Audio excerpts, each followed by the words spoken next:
Hello students, welcome to my channel. आज हम group theory का topic number 7 product of sub groups of a group की definition करेंगे। Previous video में हमने नॉर्मल सब ग्रुप किया था। अगर आपने वो वीडियो नहीं देखी है तो डिस्क्रिप्शन में प्लेलिस्ट का लिंक गिवन है, आप वहां से देख सकते हैं।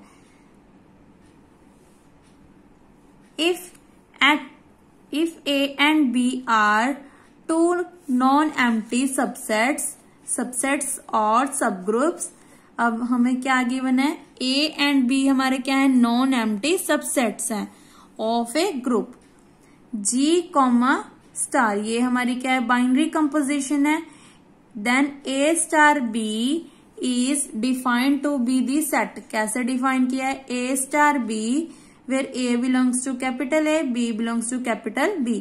कंपोजिशन कौन सी है हमारी, star. In G is multiplication, then A star B is denoted by, अगर मल्टीप्लीकेशन है देन कैसे डिनोट करेंगे, AB, एंड इसको हम बोलेंगे प्रोडक्ट ऑफ सबसेट या प्रोडक्ट ऑफ सब group of a group, product of A and B। If the composition in G is additive मतलब अंडर addition, then इसको हम कैसे डिनोट करेंगे, A प्लस B। इसको हम क्या बोलेंगे, सम ऑफ ए बी। अगर मल्टीप्लीकेशन में है देन क्या बोलेंगे, प्रोडक्ट ऑफ ए बी। अगर सम में है तो इसको बोलेंगे सम ऑफ ए बी। तो इसकी जो डेफिनेशन है वो बहुत इजी है। कंपोजिशन कौन सी है हमारी, स्टार। इसको हम बाइनरी कंपोजिशन भी बोलते हैं। 37 theorem number 37 is very important, जो 6 मार्क्स में आ सकती है आपको। Let H and K be two sub group of a group G, then H K is a सब group of a G if and only if H K is equal to K H. अगर ये condition satisfy होती है then हम क्या बोलेंगे, जो हमारी प्रोडक्ट है वो क्या है, सब ग्रुप है। तो इसका जो रिजल्ट है वो भी आपने एज इट इज याद रखना है। सबसे पहले हमने लेट कर लिया कि H K is equal to K H, तो इसका मतलब हमने प्रूफ क्या करना है कि एच के इज ए सब ग्रुप ऑफ जी। जो बुक वाला प्रूफ है वो हम नहीं करेंगे, तो इसको आपने अपनी बुक पे नोट कर लेना है। It is sufficient to show that H K inverse is equal to H K, because जब भी हमने सब ग्रुप प्रूव करना होता था तो हम क्या प्रूव करते थे, A B inverse belongs to H. Similarly वहां पे अब हम क्या प्रूव करेंगे, A B inverse is equal to ए।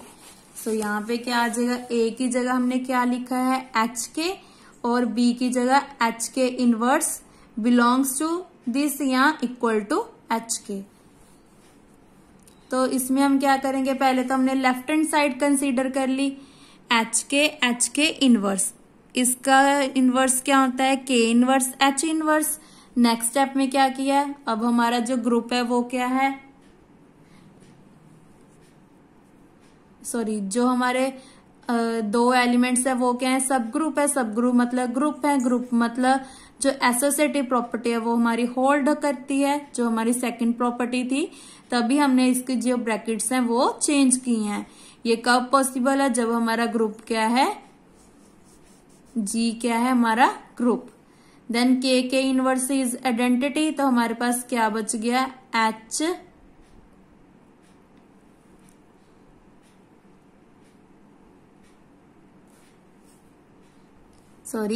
ये देखो क्या है, के इनवर्स, के इज ए सब ग्रुप ऑफ जी। तो इसका मतलब क्या है, मैंने यहीं पे डेफिनेशन लिखी थी, के इनवर्स इज इक्वल टू के, क्योंकि हम यहाँ पे भी हमने यही यूज किया है। H K inverse is equal to H K, मतलब याद क्या रखना है, के इनवर्स इक्वल टू के। तो इसकी जगह हमने क्या पुट कर दिया, के एच इनवर्स। नेक्स्ट स्टेप में हमने क्या किया, एच के को लिख दिया के एच, क्योंकि हमने गिवन लेकर चले कि एच के किसके इक्वल है, के एच के, तो यहाँ पे पुट कर दिया। नेक्स्ट स्टेप में एच इनवर्स को कंबाइन कर लिया, एच इनवर्स इज एच, क्योंकि एच क्या हमारा सब ग्रुप है, इसलिए H inverse is equal to H, क्योंकि हमने स्मॉल क्लासेस में किया है ए इनवर्स किसके इक्वल आता है, आइडेंटिटी। अब यहाँ पे हम ग्रुप थ्योरी पढ़ रहे हैं, तो ग्रुप थ्योरी मतलब एच इनवर्स किसके इक्वल आएगा, एच के। सो यहाँ पे क्या आ गया, के एच किसके इक्वल है, एच के। यही हमने प्रूव करना था। दस एच के इज ए सब ग्रुप ऑफ जी। सो अगर आपको ये मेथड मुश्किल लगता है तो आप अपनी कॉपी बुक पे ये मेथड भी कर सकते हैं, बट ये थोड़ा लेंथी मेथड है। सो मेन क्या याद रखना था, के इनवर्स इज इक्वल टू के, इसको हम क्या बोलेंगे, सब ग्रुप, जैसे हमने यहाँ पे यूज किया है। क्योंकि हमारे पास एलिमेंट किस टाइप के हैं, एच के टाइप के हैं, तो यहाँ पे क्या प्रूव करेंगे, H K inverse is equal to H K. या आप याद कैसे रखेंगे कि हमारा जो के है वो किसके इक्वल है, एच के की। सो यही हमने प्रूव करना था। नाउ कन्वर्स पार्ट करते हैं। कन्वर्स में हम क्या लेके चले हैं, suppose H K is a sub group of a group G, then हमने शो क्या करना है या टू प्रूफ क्या करना है कि एच के किसके इक्वल है, के एच के। उसके लिए हमने क्या किया, एच के का इनवर्स कर दिया जो किसके इक्वल है, सेम के, बिकॉज एच इज ए सब group of G, then H inverse किसके इक्वल है, एच के। उसके बाद हमने क्या किया, एच के का इनवर्स कैसे ओपन होता है, यहाँ पे आपने रीजन लिखना है, because A B inverse is equal to B inverse A inverse. So यहाँ पे पुट कर दिया, K inverse H inverse is equal to H K. अब हमें गिवन है कि ये दोनों क्या है, सब ग्रुप है, तो सब ग्रुप मतलब H inverse is equal to H, K inverse is equal to K. तो यहाँ पे पुट कर दिया के एच। यही हमने प्रूव करना था। अगर आपको ये मेथड मुश्किल लगता है तो आप कन्वर्स में ये भी प्रूव कर सकते हो, बट ये मेथड थोड़ा लेंथी है। तो सिंपल आपने ये याद रखना है कि अगर सब ग्रुप है तो H inverse equal to H है, और सेकंड क्या याद रखना था, के इनवर्स इज इक्वल टू के। ये दो डेफिनेशंस होती हैं सब ग्रुप की। मेन हमने प्रूफ याद क्या रखना है, A B inverse belongs to H.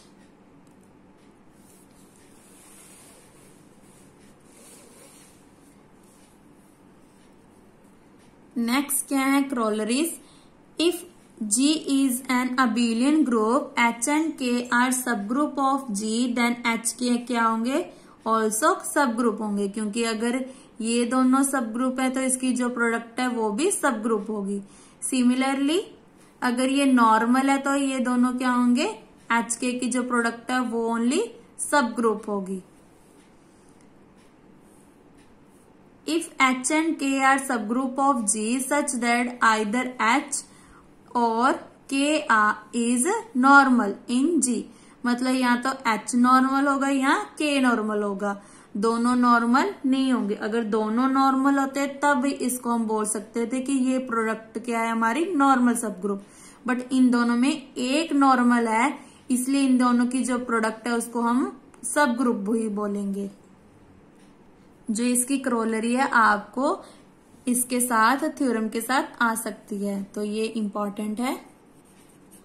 उसके लिए हमने क्या किया, लेट कर लिया कि एच क्या है, हमारा नॉर्मल है, क्योंकि इन दोनों में एक नॉर्मल था, तो हमने लेट कर लिया कि एच नॉर्मल है। अगर नॉर्मल है तो ये कंडीशन सेटिस्फाई होती है, H K is equal to K H for all के बिलोंग्स टू कैपिटल के। अगर कैपिटल के है तो यहाँ पे क्या आ गया, H K is equal to K H. ये किसकी डेफिनेशन है, सब ग्रुप की, तो यहाँ पे लिख दिया hence H K is a सब ग्रुप ऑफ जी। क्योंकि नॉर्मल में क्या होता था, H G is equal to G H, और जो जी थी वो किसका पार्ट होना चाहिए, ग्रुप का, बट ये किसका पार्ट है, सब ग्रुप का। नहीं तो यहाँ पे हम क्या लिखते, नॉर्मल, अगर हमारे पास ये कंडीशन आती, for all G belongs to capital G. But यहाँ पे क्या आ रहा है, H K is equal to K H for all K belong कर रहा है हमारा के को। ये किसका एलिमेंट है? सब ग्रुप का, इसलिए यहां पे हमने क्या लिखा है? सब ग्रुप। सिमिलरली के अगर नॉर्मल है देन हम शो कर सकते हैं कि H K is equal to K H भी क्या है? हमारा सब ग्रुप है। यहाँ पे क्या आ जाता? Small H capital K, small H sorry K ऐसे आ जाता, H K is equal to K small H for all H belongs to capital H, then therefore लिख के क्या लिखते? H K is equal to K H. Same lines होती जब हमने ये प्रूव करना था। Now theorem number 30 is very important और ये काफी बार पेपर में आई हुई है। Order of H K is equal to order of H order of K upon order of H intersection K if H and K are finite sub group of a group G. H and K दोनों क्या है? हमारे सब group है और इनका जो order है वो क्या है? फाइनाइट है। फाइनाइट है तो लेट कर लिया कि ए किसके इक्वल है? एच इंटरसेक्शन के और ए हमारा क्या है? सब ग्रुप है किसका? के का। लेट कर लिया के इंडेक्स ए, इसको रेशियो भी बोलते हैं, इंडेक्स भी बोलते हैं। इज इक्वल टू एम, इसका मतलब क्या है? Order of K upon order of A is equal to M, क्योंकि ये हमने पहले भी प्रूव की थी। जी इंडेक्स एच मतलब order of G upon order of H. And यहां तक हम सारा क्या कर रहे हैं? लेट कर रहे हैं। ये आपने खुद ये स्टेप से याद रखने हैं। नाउ के किसका इक्वल है? यूनियन। यूनियन किसके? ए K1 union A K2 union A Km, क्योंकि टोटल कितने एलिमेंट्स हैं? m एलिमेंट्स हैं और सभी एलिमेंट्स क्या हैं? डिसजॉइंट राइट कोसेट, क्योंकि K कहाँ पे अप्लाई कर रहे हैं हम? Right side of A in capital K, क्योंकि ये K1 K2 Km कहाँ से ले रहे हैं हम? कैपिटल K में से। देन उसके बाद हमने क्या किया? दोनों साइड H अप्लाई कर दी। ऐसी हमने फिर सेम थ्योरम की थी कौन से टॉपिक में? सब ग्रुप टॉपिक में। अब हम कौन सा टॉपिक कर रहे हैं? नॉर्मल सब ग्रुप। दोनों साइड H अप्लाई कर दी, देन इसको ओपन कर दिया। अब H ए K1 किसके इक्वल है? K1 के, क्योंकि H is equal to H as A is subset of H, तो A K1 की जगह क्या आ जाएगा? K1। सिमिलरली K2 Km, क्योंकि हमने अभी लिखा है कि एच ए किसके इक्वल है? H K.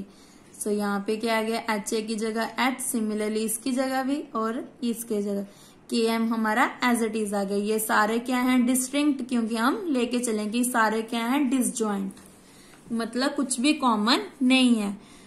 उसके बाद हमने क्या किया? एच जर्नल ले लिया, एच के I is equal to H के जे। ये कब पॉसिबल है? जब के आई के जे इनवर्स किसको बिलोंग करेगा? एच को। ये किसकी कंडीशन होती है? सब ग्रुप की, क्योंकि सब ग्रुप मतलब क्या आता है? A B inverse belongs to H. Similarly यहां पे ले लिया, अगर एच को बिलोंग कर रहा है इसकी इंटरसेक्शन की ओर भी बिलोंग करेगा। ये इन दोनों की इंटरसेक्शन किसको इक्वल है? ए के।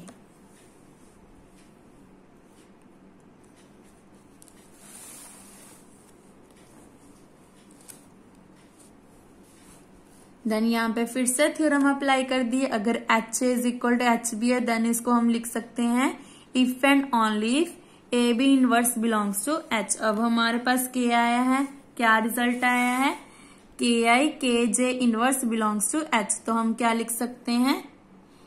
ए के आई इज इक्वल टू ए के जे। साथ में आपने ये रिजल्ट लिख देना है। देन कैंसलेशन लॉ लगा दिया तो के आई इज इक्वल टू के जे। यही हमने प्रूव करना था कि हम लेके क्या चले थे कि ये सारे क्या हैं? डिस्टिंक्ट है, बट क्या आगे दोनों इक्वल। इसका मतलब हमारी जो कंपोजिशन थी वो रॉन्ग है। ये देखो, A K1 A Km are distinct, which is absurd, क्योंकि हम लेके चले थे कि K1, K2, K3 up to so on सारे क्या हैं, डिसजॉइंट हैं। Thus HK is a union of M distinct right cosets of H in G। सो यही हमने प्रूव करना था कि सारे एलिमेंट्स क्या हैं, डिसजॉइंट या डिस्टिंक्ट हैं। नाउ अब हमने ये प्रूव करना है, इसके लिए हम क्या करेंगे, लैग्रेंज थ्योरम यूज करेंगे।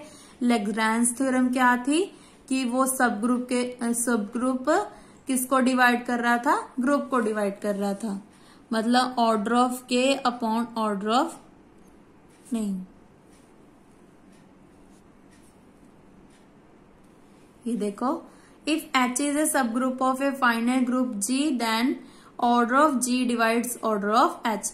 मतलब ऑर्डर ऑफ सब ग्रुप किसको डिवाइड कर रहा है, हमारा ऑर्डर ऑफ ग्रुप को। Also we know that each right coset H in G contains the same numbers of elements। जितने एलिमेंट्स G ले रहा है, जितने एलिमेंट्स G H में है उतने एलिमेंट्स K में है। क्योंकि यहाँ पे लिखा है we know that each right cosets of H in G contains the same number of elements as order of H। क्योंकि K में कितने एलिमेंट्स थे, M। सिमिलरली H में भी कितने एलिमेंट्स होंगे, M एलिमेंट्स होंगे। सो यहाँ पे क्या लिख दिया, therefore order of HK is equal to M into order of H। M किसके इक्वल है, हमारा order of K upon order of A। ये हमने लिया था M is equal to order of K upon order of A। A की जगह क्या पुट कर देंगे, H इंटरसेक्शन K। यही हमने प्रूव करना था। नेक्स्ट है क्रोलेरी नंबर 1। अगर इसकी इंटरसेक्शन सिंगल्टन सेट E के इक्वल है देन रिजल्ट क्या बन रहा है, order of HK is equal to order of H order of K। ये रिजल्ट भी आपने याद रखना है। क्रोलेरी 2 क्या है, अगर ऑर्डर ऑफ H बड़ा है ग्रुप के ऑर्डर से और ऑर्डर ऑफ K बड़ा है root of order of G के, देन इन दोनों की इंटरसेक्शन सिंगल्टन सेट E के इक्वल नहीं आएगी। E के इक्वल नहीं आएगी मतलब जो इसका नीचे वाली एलिमेंट है order of H intersection K, वो किसके है, वो क्या होगी, 1 से बड़ी होगी। तो इसके लिए हमने क्या किया, अब हमें पता है, क्लियर है कि जो ग्रुप का ऑर्डर है वो हमेशा बड़ा होता है। तो यहाँ पे ले लिया कि ग्रुप का ऑर्डर या तो इक्वल भी हो सकता है या बड़ा भी हो सकता है। किससे, ऑर्डर ऑफ HK से। इसकी वैल्यू पुट कर दी, order of H order of K order of H intersection K, जो हमने अभी प्रूव की है। अब ऑर्डर ऑफ H क्या है, greater than root of order of G, यहाँ पे पुट कर दिया। सिमिलरली इसकी वैल्यू पुट कर दी और ये टर्म एज इट इज। अब इंटरसेक्शन रूट है तो रूट के साथ रूट कैंसिल, तो क्या बच गया, ऑर्डर ऑफ G। क्योंकि root of A multiply root of A is equal to A। कैसे आता है, क्योंकि root of A is root of A, मतलब रूट A का स्क्वायर, स्क्वायर के साथ रूट कैंसिल हो जाता है, तो किसके इक्वल आता है, A के। सिमिलरली यहाँ पे यूज किया है। और order of H intersection G, इसके साथ ये कैंसिल हो गया, मतलब order of H intersection K greater than क्या आ गया, 1। हैंस इन दोनों की जो इंटरसेक्शन है वो नॉट इक्वल टू E आ गई। नेक्स्ट है थ्योरम नंबर 39, जो हम नेक्स्ट वीडियो में डिस्कस करेंगे। Thank you.